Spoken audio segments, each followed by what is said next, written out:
Yo, what's up, people? It's your boy Riley Escobar holding it down for y'all once again, and we back at it again with another episode of the Just Send It podcast. I'm in the studio this time. Back at home in the studio, and I had to hop on here really quick and give y'all a pod for real. This pod, because I got linked on. That's the reason why I'm on here. I got linked on by a listener about how I left one of the other podcasts a little bit unfinished or whatever the case may be, or I cut it a little bit abruptly.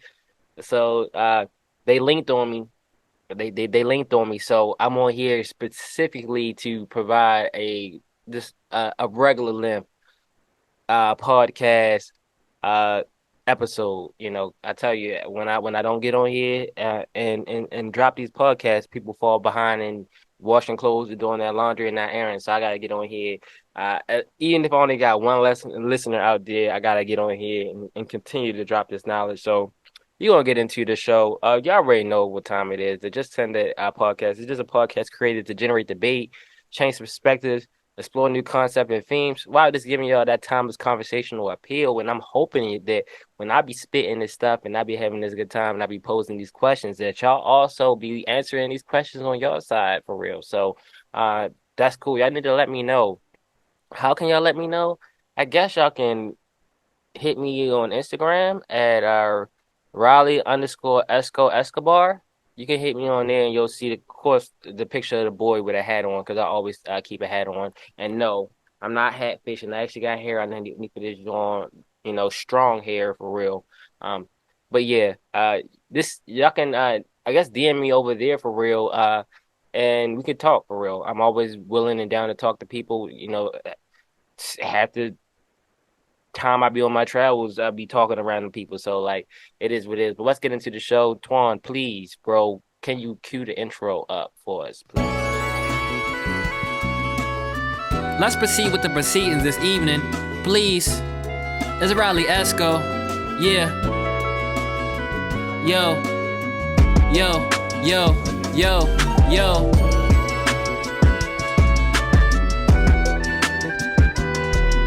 It goes around. So we back at it again on this episode of the Just Send It podcast. And I I was like, yo, what should I talk about this episode? What should I do? And I guess we're just going to do another just a guy's perspective episode. I think I did one a couple parts back, but we're gonna talk about a guy's perspective because sometimes that could be lacking. Sometimes people just don't want to hear it. They don't really want to hear us guys talk. They prefer us to be, shut the fuck up and to sit in the corner or whatever the case may be and just provide dough or, fight our battles for us when it's time to fight or whatever the case may be. No, people don't really want to listen to actually, what men actually care about, think about, and be on. So we just gonna do an episode just from a guy's perspective. And just to start the show off, I was actually having an interesting, conversation with somebody that was on here, a guest that was on here, Sweetest Taboo, Ashley. And what were we was talking about? Oh, I know exactly what we was talking about. So we actually was just talking about uh we was actually talking about Insecure. She let me hold the HBO Max. Shout out to Ashley for letting me hold the HBO Max. And like maybe like last year or so, she was like, "Hey, you need to check out the show Insecure. It talks a lot about social relationships and etc. It got pretty compelling characters, which it really does. It's a pretty compelling story as well. But she's like, you need to check that out. And just let me know what you think of it. Ashley, super dope person. If she said it's something good, then it's something good. So, I started watching Insecure. Um, I started watching all the way up till maybe like season like 4, and then I stopped. Uh, I I do that from time to time. Like, I think they didn't yet drop the last season of it yet, but I stopped just before they dropped the last season of it. But like the story that they tell is, oh my goodness, it really good. But we was just recapping, and yeah, it may be some spoilers on here, but and maybe some spoilers over here. So if y'all don't want to watch the show, haven't watched the show, then you may be spoiled. But like, it's really not that big of a deal. Honestly, you're not gonna be hurt that much. But we were just talking about two of the characters on the show, Issa and Lawrence, right? And how they had to actually sit down, like they actually, went out to lunch or whatever, dinner, and they sat down and they just chopped it. These are two people that was formerly together and they wind up breaking up. Uh, the girl wound up cheating on the guy. The guy found out and like he just wasn't with it.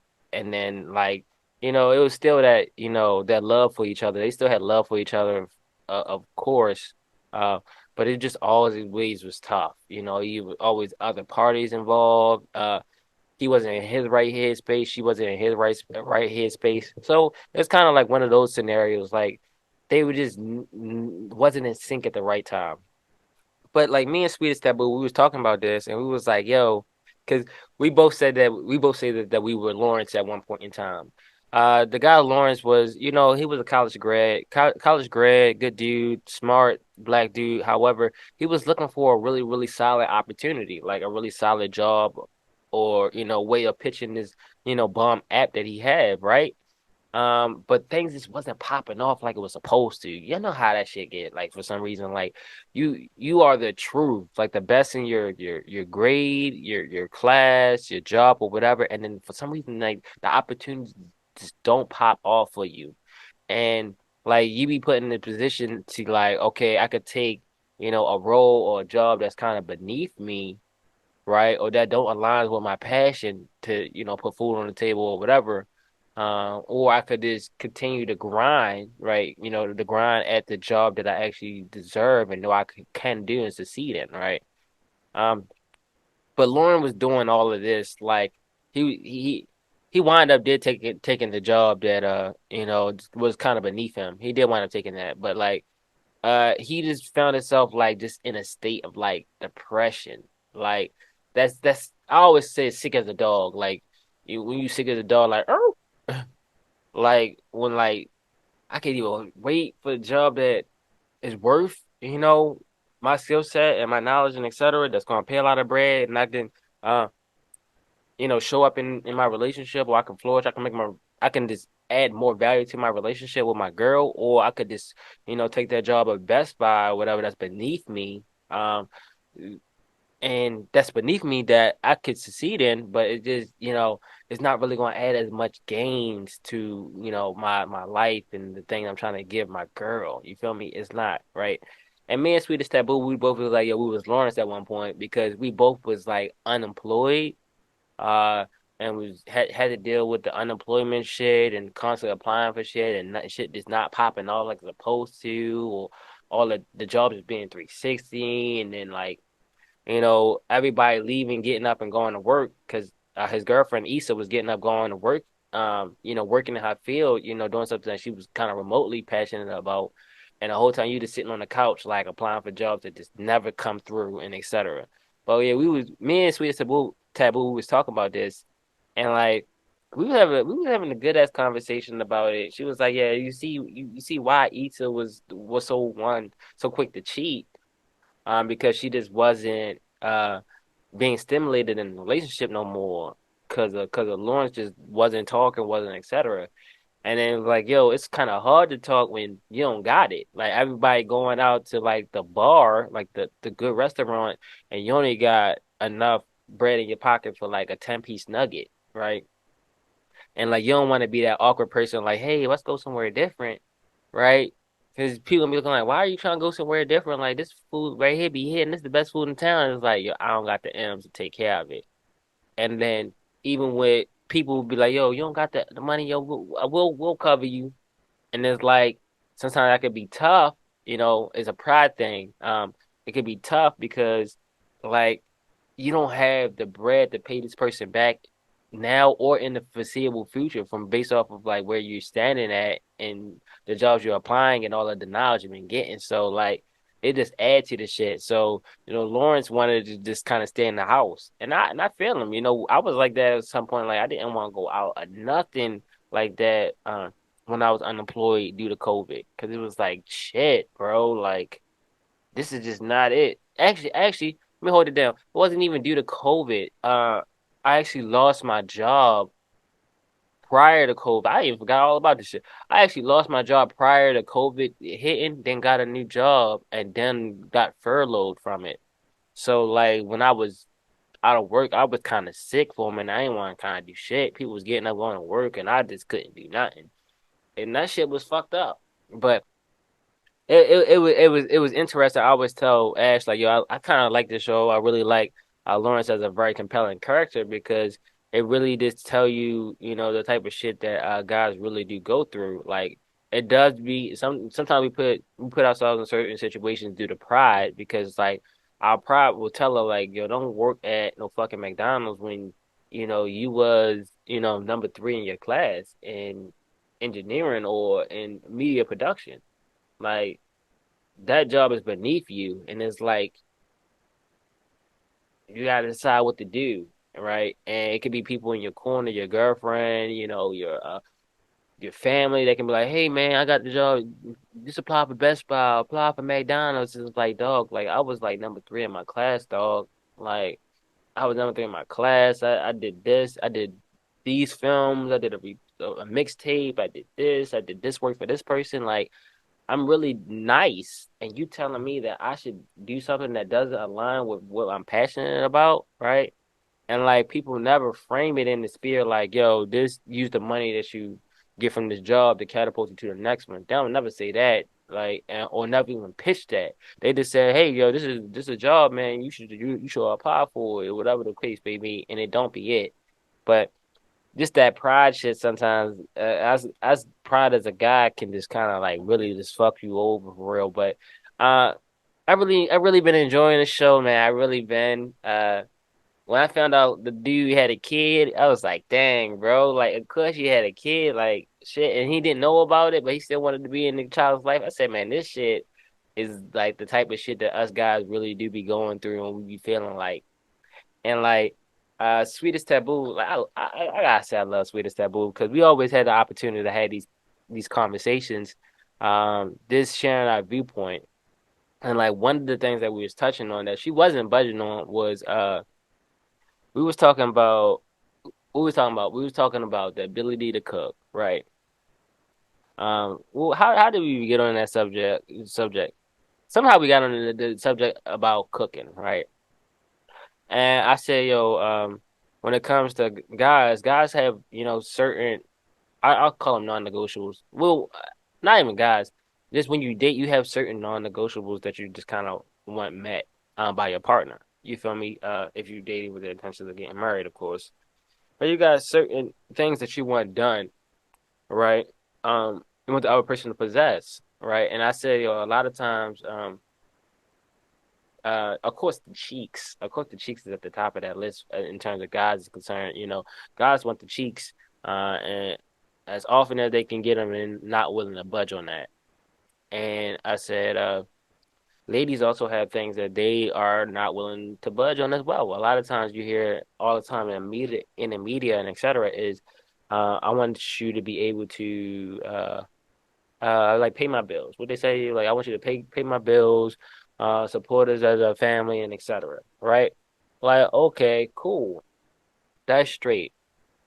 However, like during the course of a marriage sometimes like so I heard that like the quantity of receiving the cheeks tend to decline. And of course it'll decline after, having kids and etc. But like you won't get it at the same clip as you was getting it, prior to kids or prior to getting married, right? And it's like that's number one on my list, right? And I no longer receive it, right? Or receive it in the quantity that I was receiving it in. And yeah, being respectful when it comes to, okay, your person just had a kid, so like you gotta slow up on the cheeks is concerned and etc. Minus that, right? So me and her, we was talking, right? And we was like, okay, check this out. If that's number one on your list, right? The number one need that you want met that's non-negotiable, and a person stop fulfilling that, right? Then like what are we doing here? I said, check if the role was switched, right? I said if the role was switched, right? And a lady's non-negotiable is I want you to be able to provide a roof over my head and etc. Right? Right. And he just out of the blue to stop doing that. Is the relationship still there or not? Like, is it still gonna be able to flourish? And she was like, No. And like, kind of like in this show, Insecure, similar things was happening. Like, Lawrence was on unemployment, and he didn't have the money to really support the roof over their head like before. And like, I wouldn't say I assume, but I could strongly assume that one of Issa's like non-negotiables was being able to hold it down, being able to provide shelter. And like Lawrence just wasn't doing that for a long time, where Issa had to make all the bread and the money. And he even said this in the show, like, yeah, I was supposed to hold it down and I couldn't, and you was holding it down for the foreseeable future for a long time, right? And that killed it. And I always say that, a lot of times in traditional relationships, like, the girl don't have a problem holding it down for you, but holding it down for a extended period of time, like indefinitely, that might not be something that ladies may be fully comfortable with. Holding it down temporarily, that may be something that they're okay with, right? But I go back to the fact that like there's certain things on our list, right? Man and female list that we would like, you know, that is needed, not even like that is needed to make this thing work. You feel me? Whether that's the cheeks, whether that's your ability to be able to provide shelter, whether that's your ability to know how to cook, right? And that's how we got to knowing how to cook. I say certain things that's non-negotiable that is a person won't budge on. And if you stop giving that or providing that, right, then there's a good possibility that that relationship is going to disappear. A friend of mine, her name is Chris. We always talk about relationships, and she always say that relationships are transactional. Like you do have to pay something or give something to receive something, right? And this is true. But I was just talking to Ash like, yo, is that fair? And that's how we got on the cooking, right? So we got on the cooking. I said, guys always ask, because she was like, yeah, she's like, I hate when guys ask. I love this. I really do love this. She said, I hate and girls hate when guys ask, do they know how to cook? Right. And I was like, okay. Um, Question, why do you think guys ask you, do you know how to cook, right? And she was like, because their mother did it, and she's like their mother did it, and guys want you to be their mother, or they guys want you to cook for them. And I said, okay, I can see why you would say that, but I said, being a guy, I can give you the exact answer, right? And I feel like I could speak for all guys in this situation, so I'm going to, right? I said, guys normally ask you, do you know how to cook? Because this the ability to know how to cook is a life skill, necessary to live, right? If you know how to cook, you should be able to fare better than somebody that don't know how to cook, right? Um, COVID kind of showed us that when COVID hit and like a lot of places just wasn't opening and wasn't closed, the people that knew how to cook, they was able to go to the market, get food and cook and survive. The people that didn't know how to cook, they had a hard time and they couldn't order food or they didn't even have the money to order food because they wouldn't get paid. Like shit was kind of rough. You feel me? Shit was kind of rough. But I said, yeah, the reason why we always ask, do you know how to cook? And this is the reason why I always ask ladies like, hey, you know how to cook? What's that? What's up? You know how to cook, or I always ask that question because it is a good sign of whether or not you know how to take care of yourself, for one, because you know how to cook for yourself. And it is, if you know how to cook, that means that you either paid attention, like you either paid attention to your mother or your grandmother or etc. when you was younger and you watched them cook, and that's how you kind of picked up on how to cook. Because I learned a little bit of my cooking from just watching other people cook. Um, or like you took the time and effort to teach yourself how to cook, which takes a long time to learn. Like it's not just something that you could just instantly to do overnight. It takes a long time to really learn how to like season food properly, cook chicken, cook beef, cook steak, make soups, actually compose dinners together. You feel me? It takes a while. Takes a while to learn how to, cook eggs, saute, bake, you know, uh, stew something or braise something, grill. It takes a while to do something like that. And if you possess that skill, like you possess the skill of knowing how to cook, that means that this person is willing to put in the effort to learn something, to learn, right? Uh, it's not mandatory. It should be mandatory to know how to cook, but it isn't mandatory to know how to cook, right? But we was talking about that, and she was like, "Yeah, guys be wanting to know, do you know how to cook? Because their mothers cook, and they want you to be just like their mother." And I was going like, "Okay, you know what? What's like we talk about that, right?" I said, Mom Dukes, right? Our mothers actually cooked for us. True. For most of us guys, our mothers did cook for us. That is cool. But why did our mothers cook for us? I would even go as far as say our mothers actually cook for us more than they cook for our fathers, right?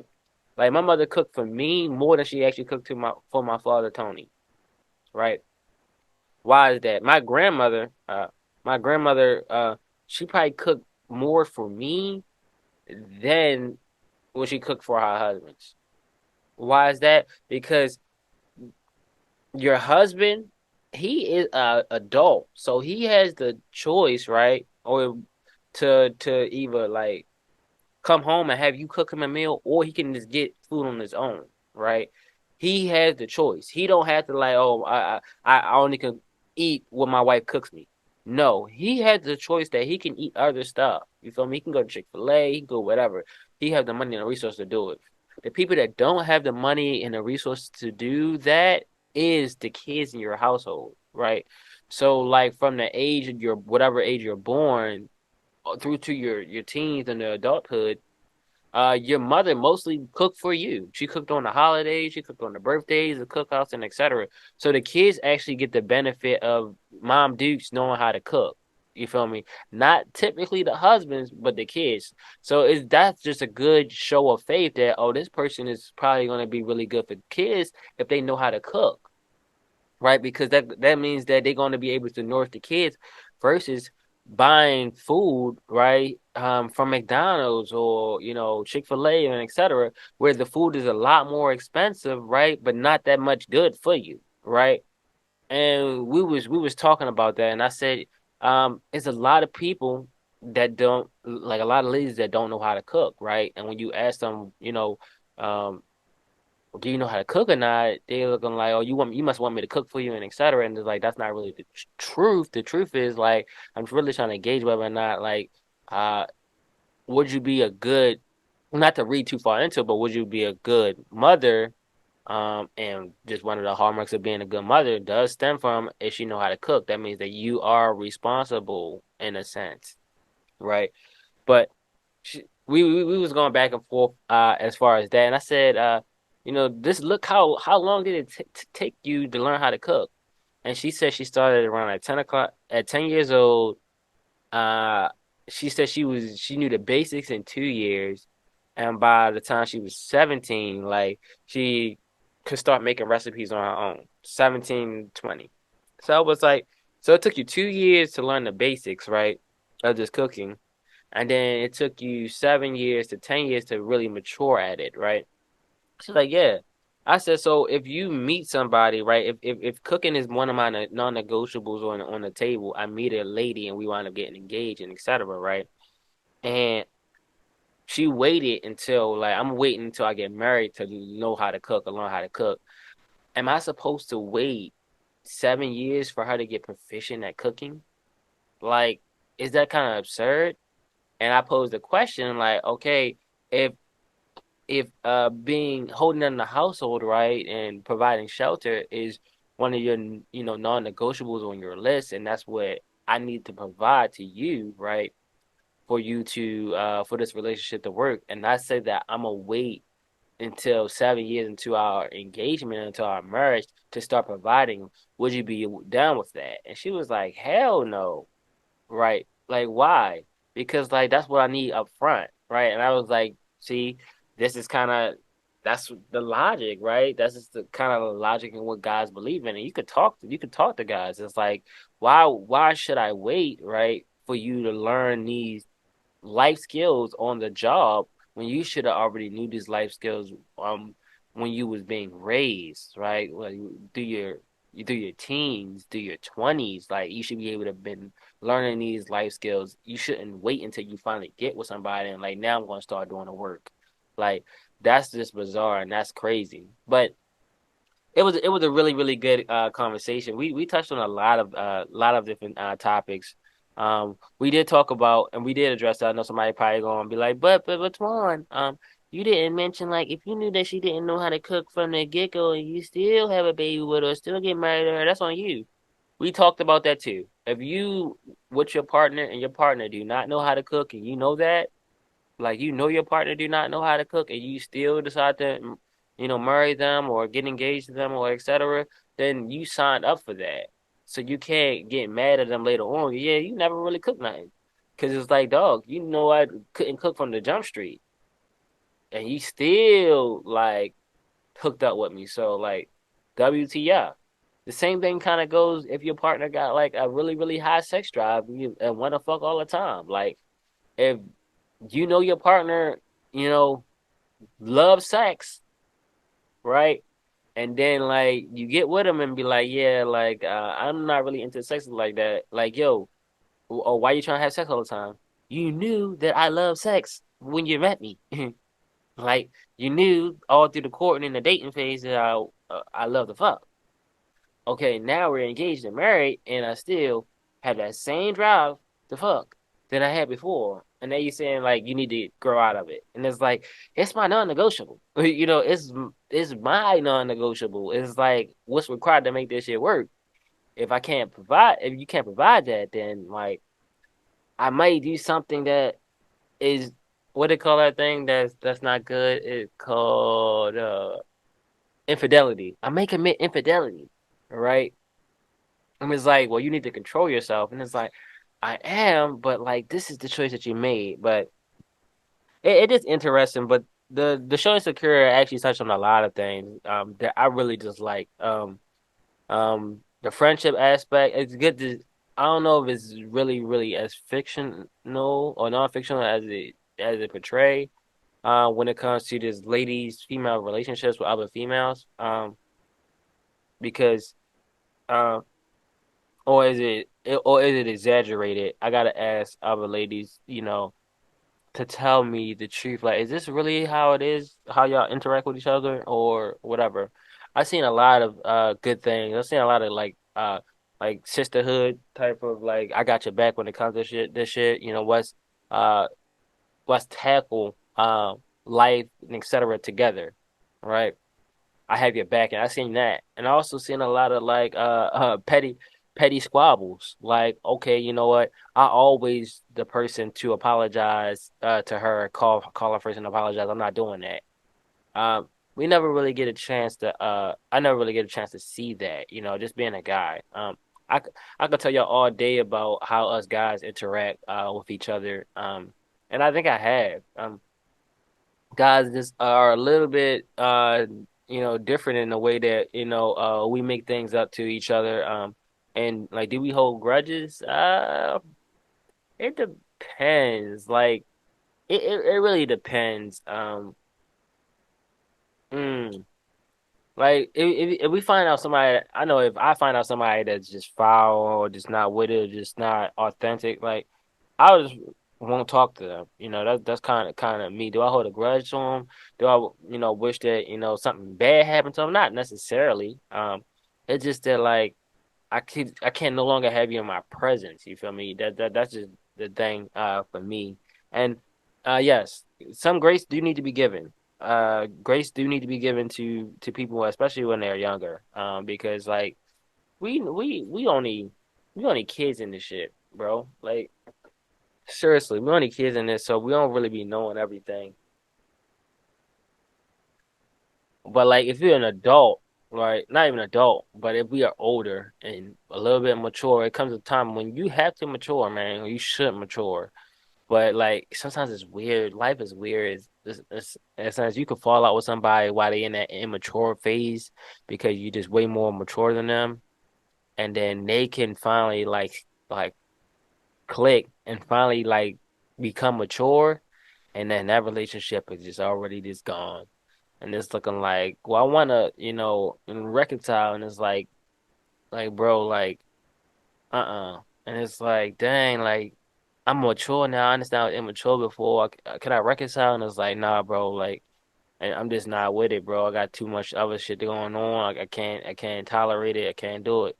And it's like, dang, like, so you telling me I'm not gonna be able to get my friend back? I'm not gonna be able to get my dog back? Like, unfortunately, like, yeah, that shit can be really fucked up sometimes.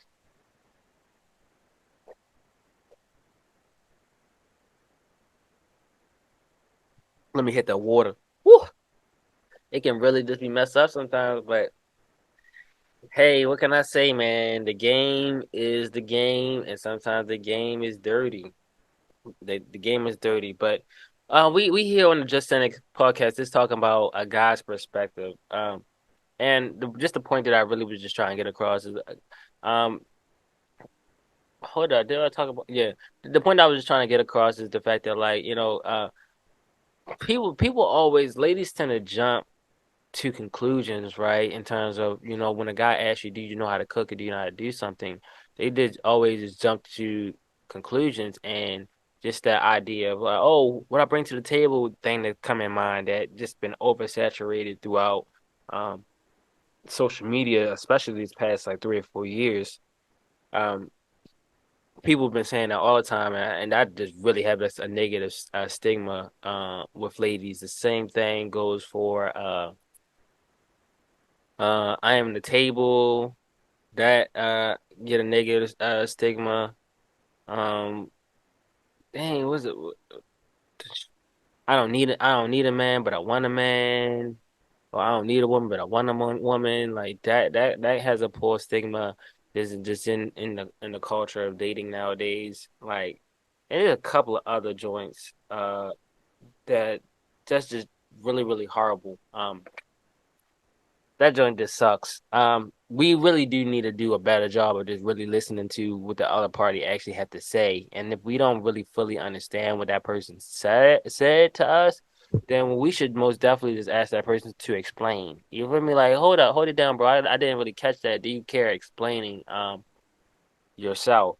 And let them explain. You feel me? And if you do, a friend of mine, Chris, we have conversation all the time, and she said, "Well, hey, I kind of detect a bit of contradiction in what you said. Like, can you further elaborate, right? Because you're just kind of compiling your thoughts about whatever topic y'all talking about, dating, relationships, whatever, as it go along. It's not like it's already written in a goddamn book. You kind of compiling it as it go along. So things may come across being contradictory or like, oh, it doesn't make any sense. But if you just jump on the fact like, oh, this person contradicted himself, I'm gonna use that to tear a hole in them. Like that's not necessarily a good thing. You feel me? But like, hold up, yo, something about your last statement was a bit contradictory. Like, can you just further elaborate what you meant by that, or like what's going on? And give the person the table, right? The opportunity to be like, hold up, I didn't mean to word it like that. This is how I meant to word it. And be like, oh, okay, I see what you're saying now. That makes sense. You feel me? But like sometimes like when we be in these conversations, right? Especially when it comes to just dating and people in social settings, when we have these conversations, we don't be trying to listen to understand. We be trying to listen to win. Like, yeah, like I'm about to get the dub in this conversation. And is that a good thing? Uh, I'll say no, not necessarily. One of the biggest thing about this us humans is people just want to be understood. They want to feel like, oh, they're being heard and they got that point across. Like, you ever had that friend that you talking to and then they getting louder and louder when you're having a conversation and you looking like, yo, why are you yelling? Like, hold it down. And it's like oh, this person feel like they not being heard, and what they need to do to be heard is to yell at the top of their lungs. It was like, dog, like hold it down real quick. Like we still here with it. You have the floor. And we're like, oh, okay. Like, yeah, I'm yelling. Like, yeah, you was yelling your ass off. Like get your shit off for sure. Like get it off. But like let's bring it back down to civilization. Like here, you still have the floor. Continue. You know what I mean? But this is I don't even know what episode this is. I think it's episode 39 for real. This is episode 39 of the Just Send It podcast. Hopefully I gave you enough, and you know who I'm talking to. Hopefully I gave you enough content this go round, enough of my rambling and ranting, etc., to hold you over for the next time I drop. Right. So DM me, let me know, be like, hey, Twan, that was good, or Twan, um, you shorted us. But this is episode, oh, I say 39 of the Just Send It podcast. But if it's not 39, this is the Just Send It podcast with your boy Riley Escobar. I'll hold it down for y'all once again. And I'm out.